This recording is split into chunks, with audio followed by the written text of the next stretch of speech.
My parents canceled my 18th birthday to please my entitled sister, so I moved out with Grandpa, who then cut them off financially for good. Hello, I recently turned 18 a few days ago, but sadly my bratty elder sister insisted on my party being cancelled at the last minute, hence my parents cancelled it. I was very glad she wasn't even meant to be here for the celebration. But it's just my luck that strong Midwest storms caused all of the planes to be cancelled on the day she was scheduled to depart. 3 days before my birthday, she was meant to go to NYC with a group of pals, but for now they have had to postpone the trip. She has been rather offended over it, hence my parents have been walking on eggshells around her since they truly want to avoid aggravating her. She is the golden child of our family, hence they wouldn't dare, really. So much so, that she insisted my birthday be cancelled early on as, in her words, if she doesn't get to have fun, neither will I. Naturally, my parents sent the message to every single individual who had been invited without second thought.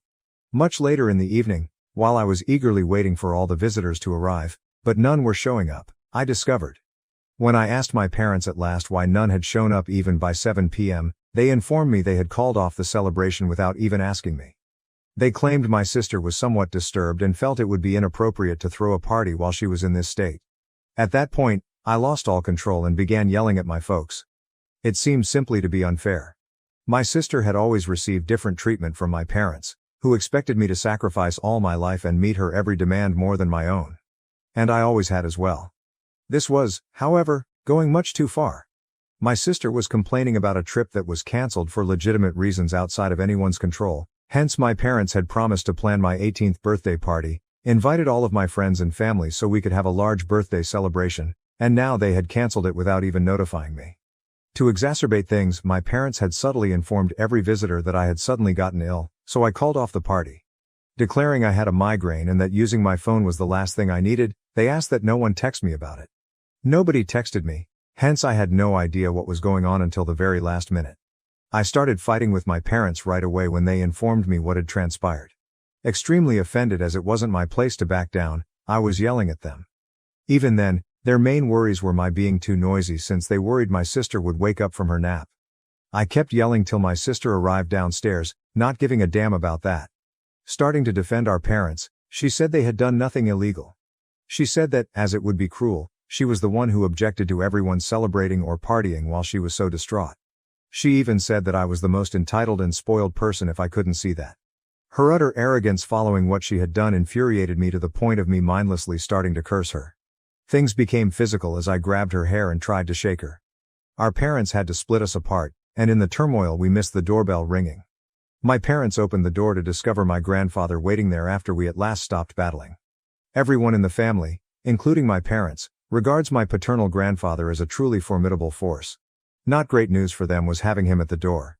He began questioning why there was so much yelling and cursing as soon as he walked inside. Probably since I had been the loudest, he turned to me for responses. Usually, since it seemed petty, I wouldn't share with people the way my parents treated me, but I told my grandpa everything since this time I had nothing to lose. I told them I was unhappy with my parents and sister and that hiding the truth would not help them treat me any better, hence I saw no use in doing so anymore. It was time to stand up and I did. I also told him that I had dealt with my sister every day for the past 18 years, hence the bias toward her was not a one-time occurrence. But this episode was the last straw. I could not stand it anymore.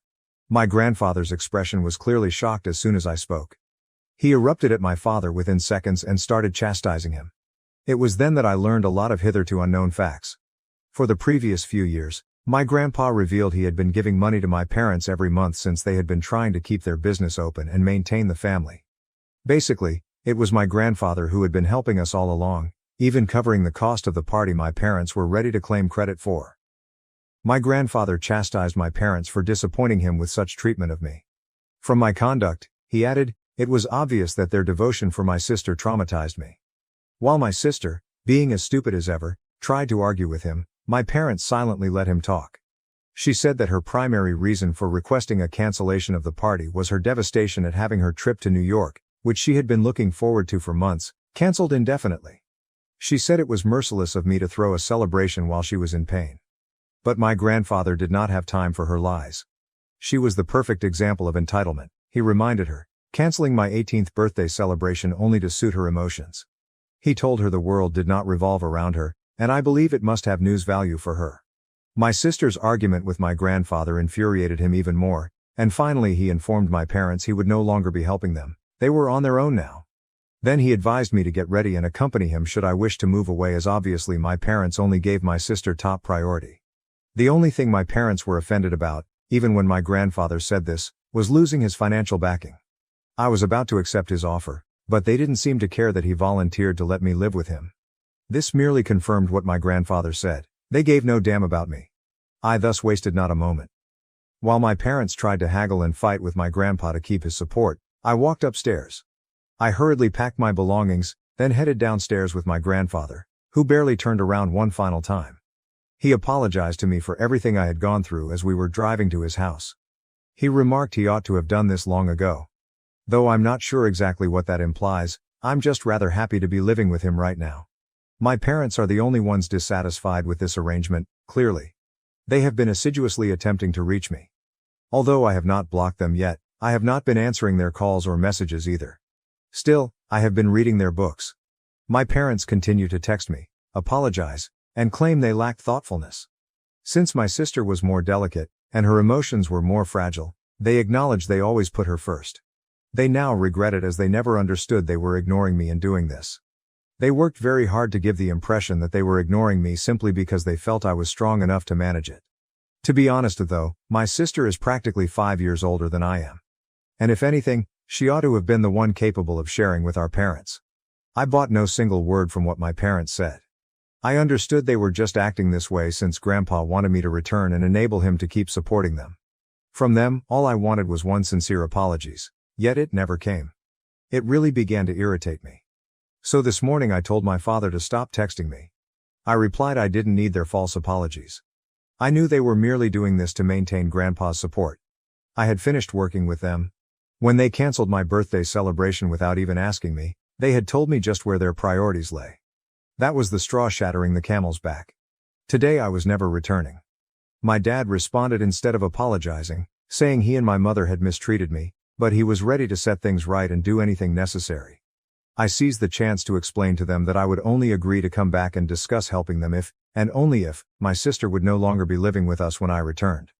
They made a mistake by stating they were willing to do anything. She is 23 and has been working for the past 2 years. By now she should have accumulated enough money to move out. I thus don't even consider myself to be being so unfair, but my parents see me to be callous and silly. Now Ada for informing my parents that should my sister move out I will only be back in with them. You know, that kind of thing. My parents had always given her first attention. These little items added up even if they were trivial. Sadly, I never considered it sufficient enough to discuss with my relatives. Even if I had, I doubt it would have been justification for anybody wishing to have me taken away or offered to move out from. I simply remained quiet about it since else it would have infuriated my parents even more.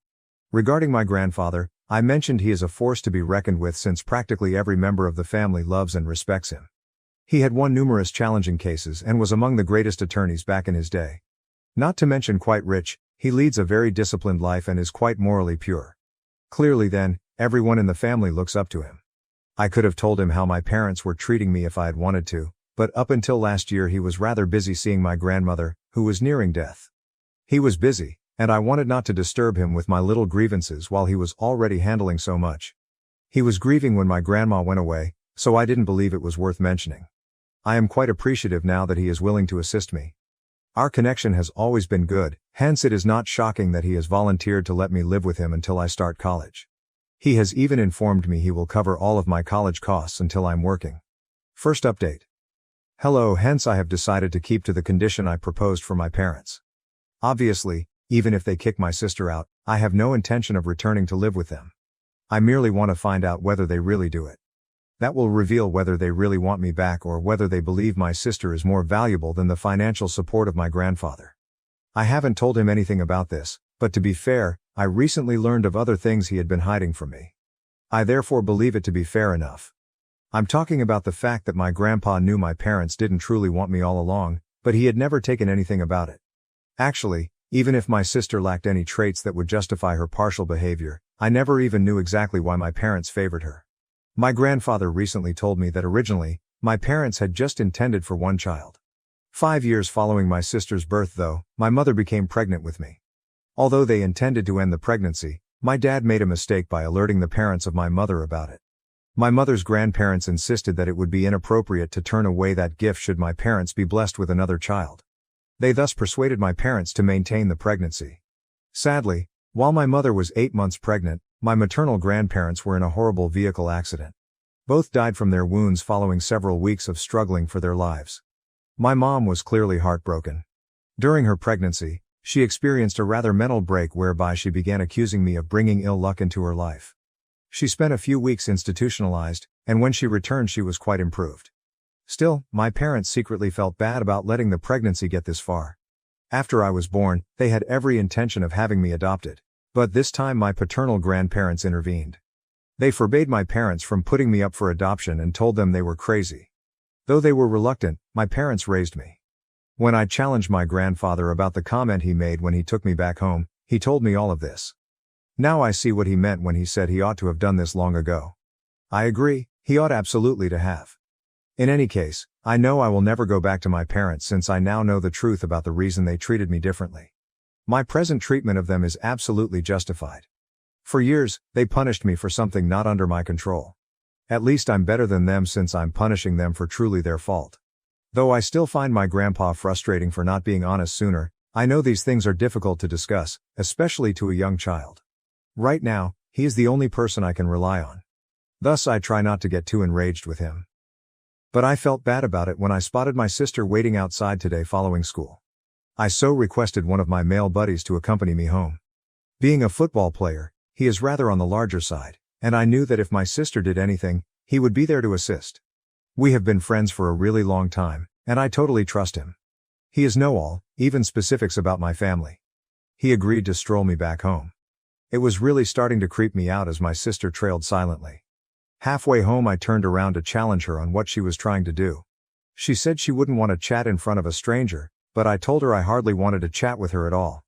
She then began telling me that my behavior has been the reason our parents have been really anxious and unhappy. She said yesterday that unless she was forced out of the house, our parents had at last warned her that I wouldn't come back home or even speak to my grandfather about helping them again. She thought I was being somewhat unjust, thus she came here to challenge me about it. I told her, if I can't be happy, neither can you, thinking it ludicrous of her to believe I would dignify this with a conversation. She used exactly the same reasoning to have my party called off, thus I reasoned it should also apply to her. She started yelling at me, calling me a vile human being, when I turned around to head home. I merely kept walking with my friend and turned her off. I never bothered to reply or look around. I suppose turning her off was what truly infuriated her, as shortly afterward, she attacked me and I was on the ground. I could feel her weight on my back as well as my own from my rucksack. Fortunately, my friend physically had my back since I sensed her being hauled off me in seconds. My companion was supporting her with one arm, hardly breaking a sweat as I at last got back on my feet and dusted myself. Knowing my sister's aggressive nature, I suppose I was right to have him walk me home. Her even belief she could attack me and get away with it infuriated me. I thus approached her, gave her a strong slap, and warned her that I would call the cops should she attempt anything humorous once more. I knew our beloved parents would not value any more drama, with all the turmoil she had already caused. She still had the arrogance to try and fight with me, but following that slap my friend and I turned away and she stopped following me. I told Grandpa all about it when I returned home. He was about to contact the police, but I told him it was not worth it, she was just a loser, and I knew she had learned her lesson. Besides, she was definitely already in a dangerous posture with our parents. When I eventually told my grandpa about the state I had created for my parents, I expected he would be offended, but instead he laughed alongside me. He felt it was clever and believed my parents deserved to be let run wild. That was that then. Though I'm a little hurt from being thrown to the ground, I feel good knowing I finally gave my sister some sense. She really deserved it, and it was a long time coming. I now simply hope my sister and parents leave me alone after learning this. Update 3. Hey, I moved out practically a month ago. I will only be staying with my grandpa for a few more months as September marks my beginning of college. Officially, school has ended right now. I graduated from high school a few days ago. The football player friend I described in my last report was my prom date. Indeed, several of you folks called it, and I wanted to share this joyful little nugget before delving into what transpired with my sister and parents. 2 days following my confrontation with my sister, I got a note from my parents. They claimed to have figured out their desired line of action. As I had always been envious and spiteful, they chose to let my sister stay with them since, in their eyes, I was obviously not the kind of person they wanted around her. My mother's older brother had chosen to be a partner and investor in the company, hence they no longer needed financial support and no longer wanted me around. They acknowledged the only reason they wanted me back was because they needed money help from my grandfather. Although I had known their actual motivations from the start, this disclosure had little effect on me. I'm really sure they believed this would damage my emotions. I neglected even responding to the message. They wrote me another message a few hours later, stating they were going to block me immediately because I was a disgusting human being, just like my sister had claimed. I guess this reality got under their skin. They tagged me as violent and unappreciative in addition to calling me terrible and merciless. Obviously violent since I had smacked my sister the other day, and it was not surprising that they disregarded the truth that she had initially attacked and pushed me to the ground. Better still, my sister must not have told them, hence they most likely did not know. They also branded me unappreciative since, despite all they had done for me, I still had the audacity to act as though they were negligent parents. They discussed how they had raised me, spent money on food, sent me to school, and clothed me. When parents bring up things like that while in a difficult situation, I truly find it perplexing. It doesn't make them unique. I consider it to be rather the minimum they could do for their children. But I suppose my parents believe the basic minimum is more than enough, hence I should treat them like my saviors for doing it. In any case, I wanted to reply but opted against it since it would waste time. I therefore blocked them first, and I was done before they could block me. My grandpa and I are living really nicely, and thus far most of the colleges I applied to have welcomed me. As promised, my grandpa will pay all of my costs. I am still waiting to hear from some of the better ones. We are still getting used to living together, and I do find myself feeling enraged at him sometimes for not removing me from my parents earlier. I am aware, though, that he had personal limitations and regrets not being able to support me when most needed. These days, we are working on it together. I never have to cope with my parents on my own ever more. Hopefully, they won't contact me either going forward. Update 4. Hi. I last updated 1 full year ago. I much appreciate the wonderful remarks and helpful DMs. Right now I am doing fantastic. My entire family, from what I know, has cut off my sister and dad. Although my mom's side of the family is still in contact with them, nobody from my dad's side speaks to them anymore because of my grandpa. Since I never discussed it, most people had no idea how I was being handled. However, as my grandfather began to tell others he was not in contact with my parents, they discovered the reason we experienced that fallout, and my parents were ultimately shunned. It's karma, I suppose. I don't think anyone else could have caused this state of affairs except themselves. Although I don't know what my sister has been up to, I heard from a few people that she moved out and is now living alone last week. To be honest, that news motivated me to update all of you here. I am still going strong, as is my boyfriend. We get together on the weekends since I head home every weekend. My college is really near. I truly feel like a brand new person even though I have made many acquaintances here. Now closer than ever, my grandfather and I have also worked on our relationship. I doubt anything can ever change. He is my favorite person on earth. Though in the past he has made blunders, nevertheless, nobody else has. We have moved on from everything and I have forgiven him. Indeed, right now I am really content. I appreciate you folks.